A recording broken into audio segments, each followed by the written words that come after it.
Welcome to Franken Friday, Mary Shelley's Frankenstein, read by Amber Jones. Sponsored by Gals Guide.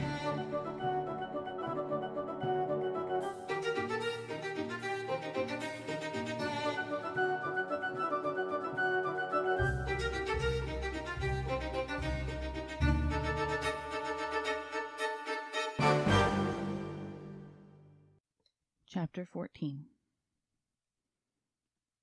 Some time elapsed before I learned the history of my friends. It was one which could not fail to impress itself deeply on my mind, unfolding as it did a number of circumstances, each interesting and wonderful to one so utterly inexperienced as I was. The name of the old man was de Lacy. He was descended from a good family in France, where he had lived for many years in affluence, respected by his superiors, and beloved by his equals. His son was bred in the service of his country, and Agatha had ranked with ladies of the highest distinction. A few months before my arrival, they had lived in a large and luxurious city called Paris, surrounded by friends, and possessed of every enjoyment which virtue, refinement of intellect, or taste, accompanied by a moderate fortune, could afford. The father of Safie had been the cause of their ruin. He was a Turkish merchant, and had inhabited Paris for many years, when, for some reason which I could not learn, he became obnoxious to the government. He was seized and cast into prison the very day that Safie arrived from Constantinople to join him. He was tried and condemned to death. The injustice of his sentence was very flagrant, all Paris was indignant, and it was judged that his religion and wealth, rather than the crime alleged against him, had been the cause of his condemnation. Felix had accidentally been present at the trial. His horror and indignation were uncontrollable when he heard the decision of the court. He made, at that moment, a solemn vow to deliver him, and then looked around for the means. After many fruitless attempts to gain admittance to the prison, he found a strongly grated window in an unguarded part of the building, which lighted the dungeon of the unfortunate Mahometan, who, loaded with chains, waited in despair the execution of the barbarous sentence. Felix visited the grate at night, and made known to the prisoner his intentions in his favor. The Turk, amazed and delighted, endeavored to kindle the zeal of his deliverer by promises of reward and wealth. Felix rejected his offers with contempt, yet when he saw the lovely Safie, who was allowed to visit her father, and who, by her gestures, expressed her lively gratitude, the youth could not help owning to his own mind that the captive possessed a treasure which would fully reward his toil and hazard. The Turk quickly perceived the impression that his daughter had made on the heart of Felix, and endeavored to secure him more entirely in his interests by the promise of her hand in marriage, so soon as he should be conveyed to a place of safety. Felix was too delicate to accept this offer, yet he looked forward to the probability of the event as to the consummation of his happiness. During the ensuing days, while the preparations were going forward for the escape of the merchant, the zeal of Felix was warmed by several letters that he received from this lovely girl, who found means to express her thoughts in the language of her lover by the aid of an old man, a servant of her father, who understood French. She thanked him in the most ardent terms for his intended services towards her parent, and at the same time she gently deplored her own fate. I have copies of these letters, for I found means, during my residence in the hovel, to procure the implements of writing, and the letters were often in the hands of Felix or Agatha. Before I depart, I will give them to you. They will prove the truth of my tale, but at present, as the sun is already far declined, I shall only have time to repeat the substance of them to you. Safie related that her mother was a Christian Arab, seized and made a slave by the Turks. Recommended by her beauty, she had won the heart of the father of Safie, who married her. The young girl spoke in high and enthusiastic terms of her mother, who, born in freedom, spurned the bondage to which she was now reduced. She instructed her daughter in the tenets of her religion, and taught her to aspire to higher powers of intellect and an independence of spirit, forbidden to the female followers of Mahomet. This lady died, but her lessons were indelibly impressed on the mind of Safie, who sickened at the prospect of again returning to Asia, and being immured within the walls of a harem, allowed only to occupy herself with infantile amusements, ill-suited to the temper of her soul, now accustomed to grand ideas and a noble emulation for virtue. The prospect of marrying a Christian, and remaining in a country where women were allowed to take a rank in society, was enchanting to her. The day for the execution of the Turk was fixed. but on the night previous to it he quitted his prison, and before morning was distant many leagues from Paris. Felix had procured passports in the name of his father, sister, and himself. He had previously communicated his plan to the former, who aided the deceit by quitting his house under the pretence of a journey, and concealed himself, with his daughter, in an obscure part of Paris. Felix conducted the fugitives through France to Lyon, and across Mont Cenis to Leghorn, where the merchant had decided to wait a favorable opportunity of passing into some part of the Turkish dominions.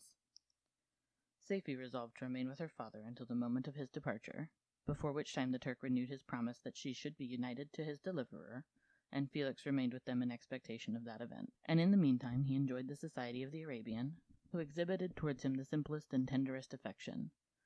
They conversed with one another through the means of an interpreter, and sometimes with the interpretation of looks, and Safie sang to him the divine airs of her native country.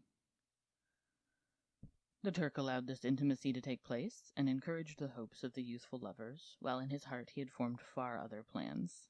He loathed the idea that his daughter should be united to a Christian, but he feared the resentment of Felix if he should appear lukewarm, for he knew that he was still in the power of his deliverer if he should choose to betray him to the Italian state which they inhabited.